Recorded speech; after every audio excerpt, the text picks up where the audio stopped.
Hello, ladies and gentlemen, and welcome back to another edition of the Wilds War Cry. I am your host, Stephen Wilds. Let's get started. This week, TNA wasn't really happy with the title change. Lashley is the new champion. For those of you who may not keep up with the product, people say this is... I saw some people saying this is better. I really disagree.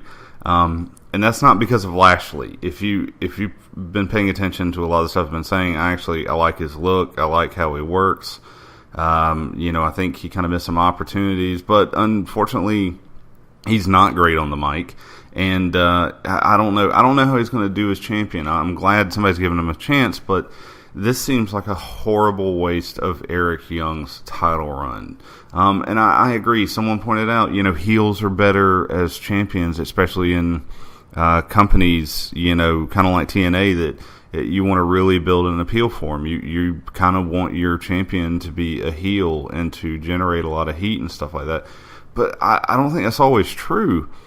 And the good thing is they made Eric Young look really strong at first earlier in the night, and the match wasn't bad, and the build-up to getting everyone out of the building, it felt like the last few months have just been a wasted opportunity.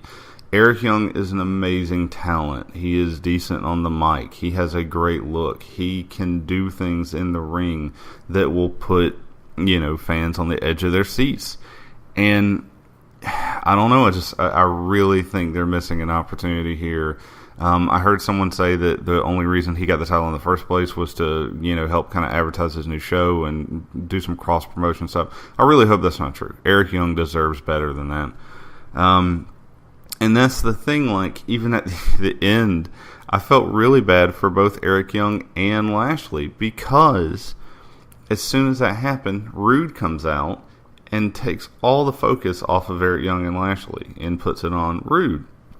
And this is just another classic example of how TNA misuses a lot of their returns, a lot of their big names. Some people have been pointing out they should have done more with the Matt Hardy coming back to team with Jeff. And I kind of agree. I think there's other stuff behind that one. But, TNA is just notorious for not really taking full advantage of what they have.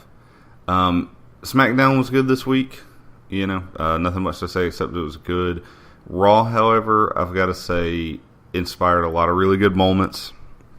And frankly,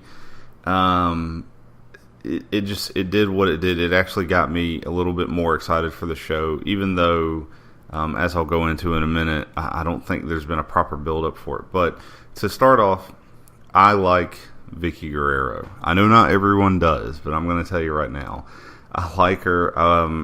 I think she has this just wonderful natural heat, and she, is everything I hear. She's a trooper. She's always worked with the company, done whatever they've asked, done some really good things for them, and really tried to, be a team player. So good for her.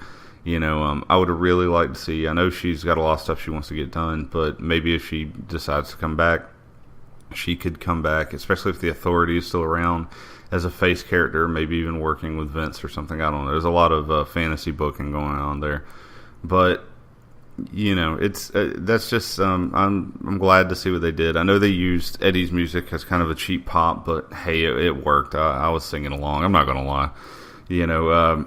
There was a lot of good moments in that. I don't know. It was entertaining. It was one of their segments where it's like, this should be bad, but it was, it had me entertained. Kind of looking back, I was looking at some of the Shield stuff, some of the earlier Shield matches through the power of the WWE Network. And that group has always just been strong and really strong looking and powerful. And, now that they're gone, I'm kind of hating they didn't keep them together for a little bit longer. But as we know, they actually kept them together for longer than they had originally intended. So I'm glad we got that extra time with them. I really am, right now at least, I'm cool with how they're handling everybody. I like that, the outfit changes for both Rollins and Ambrose. And then we have, Roman Reigns kind of keeping his Shield gear and the Shield music. I don't know. I'm okay with that. So far, just separately, they're doing they're doing great with them, and I know they're not all three gonna, there's only so many top positions, but yeah, those are three really talented guys. And no offense to Rollins, or sorry, excuse me, no offense to Reigns, but Rollins and Ambrose are probably my two standouts among that, and I really hope to see them do some stuff. Ambrose is just crazy. I love him. Anyway, the Ziggler versus Barrett match was awesome. It was a good build up to the Money in the Bank stuff, and right now we have a lot of the Money in the Bank, build up that you have the main match for the title, and then they kind of just threw a more of a match together for the second one that I agree. Other than Rollins being in it, it's one of those who do we have that can look good in a ladder match, or that we want to show off a little bit. And that's fine. I'm okay with that. I think they should have done the build-up for that a little bit differently. Like, at least done, I know they only had one night, but maybe done some qualifying matches or something, so it felt like there was more than just an arbitrary, let's throw these guys in there. I don't know. I know what's going to probably happen. John Cena is probably going to walk away as champion from this. Rollins is probably going to walk away with the actual Money in the Bank contract, and there's a lot that could be done with that, but I really don't want Cena to walk away with it. Not because I don't like Cena. I actually like Cena as a worker. I just think he's a little too predictable, and I would love to see any one of those other guys, well, except for maybe Randy Orton, pull the belts down. However, I think this is still the best time, if they ever wanted to backtrack and not do a unified title, this is the best time to have two guys, one pull each belt down. Trust me, I'm serious. Just think about it. This is the best time for that.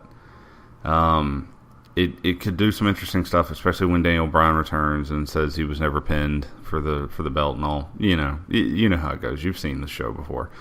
But the point is, if they're going to do that, this makes the most sense. I would hate for them to wait, decide after SummerSlam or something, and them having to, come up with some really contrived way to do it afterwards. But I had a couple of people on Twitter, the Game Block and Ulysses, were asking me about the Brad Maddox thing.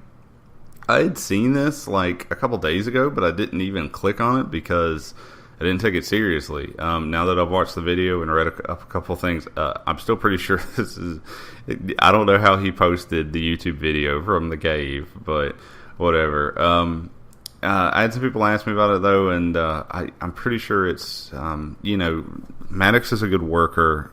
He still works with the company, even though they really liked his, on-camera look and talking, so they gave him the general manager position. I don't know why they didn't use him more, because he's a decent wrestler, and as far as they could have had him taking a lot more bumps. And I know he took a few, but we'll see what happens. This is either a new gimmick for him, or it's an ad for an upcoming WWE movie or something. I'm really not sure which. My question for this week is, of course, who you guys think will win the Money in the Bank ladder matches. I've been doing a lot of fantasy booking this week and thinking up, a couple different things. I have a lot of different scenarios where Cesaro wins, even though I'm pretty sure that's not going to happen.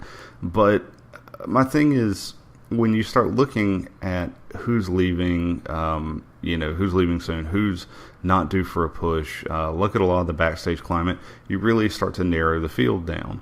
But what I want to hear from you guys is your craziest theories on who could win and how to book them forward. So, let me know what you would like to see, all that. Feel free to leave that as a comment, here on the YouTube video, or you can find me on Twitter at Stephen Wilds.